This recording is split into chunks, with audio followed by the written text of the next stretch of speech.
Hey guys, in this video, so I'm connecting my three um, computers together. So that's the monitor over there, and that's my computer and the other one.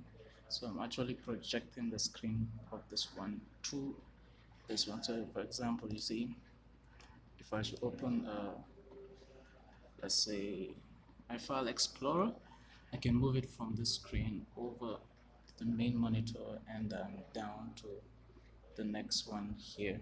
So if you want a tutorial on how I actually do this, just let me know down in the comments, so I'll make a YouTube video on how you can have three multiple screens like moving simultaneously. So you can, if you have two laptops and a monitor, you can just actually connect them wirelessly so you can move things. You can be walking here, perhaps you want to move something and you can move it here, or then you take it down here and then do whatever you want to do. So for example, you see, I can take this project now and then push it down there, so the project is over there.